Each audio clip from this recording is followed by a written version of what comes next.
I think Savannah said it best when she was just talking about like sharing your own personal experience, because that like you can speak from a place of like truth and passion. And if you haven't been there, and like if you're not speaking from your true experience, high school kids especially, like they'll know, like they'll call you on your like, you know, can't think of a better word for a bad word, but I'm not gonna say it. Like, you know, they know when you're being fake and phony, like they can see right through you.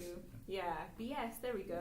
Yeah, so motivating them, I think, is just sharing your own personal story, because sometimes like so much, like even with like social media and stuff, it's like people always only put like the good things, like, well, I guess people post bad things too, but like this happened and that happened, and like people aren't always willing to share like the struggles. And when you're honest about those things, like, hey, like I used to feel that way too, then hopefully like you can be a living example to show them what's possible. And you know, the best you can do is just share your story, share your experiences, and hope to motivate them. And when we have someone who's not motivated, like we'll want them to talk to all of us, you know, talk to me, talk to her, talk to our staff, talk to their RAs, because hopefully somebody can reach them. And if they're not, like there's a point where you have to just realize you can't, there's only so much you can do.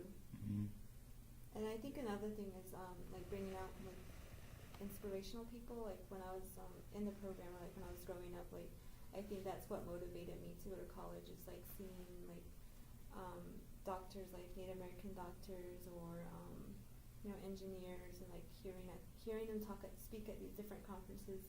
I think that's what motivated me into like, you know, doing what I'm going to college, and like doing what I'm doing now. And so like bringing out those like this past summer we had like this hip hop artist come out, Frank Juan, perform for our students. And so like we both talked to him, like saying like you should touch on homesickness, because like a lot of our kids were homesick. And so I think some of them, when they heard him talk about that, I think that's when they started to like change their minds. And so like I think just bringing out more inspirational people to talk to them as well, besides, you know, sharing our own experience.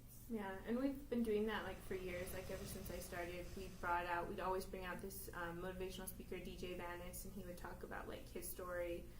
We've brought out like this Navajo student, or I guess he's not a student anymore, but he like is from where they're from. Like he's from the Navajo reservation. He went to Stanford. He works at the Jet Propulsion Laboratory. He sent things to Mars. Like, and he's come from the same place that they've come from. And then we also you know, we'll have people Skype into like this other girl. Her name's Dr. Adrienne Keene. She runs Native Appropriations, and so we really try to just like showcase every kind of thing. You know, like Aaron, he's the engineer. Frank Wong, he's the musician. Adrienne, she's the academic. Like just really showing them like all these different pipelines of possibility.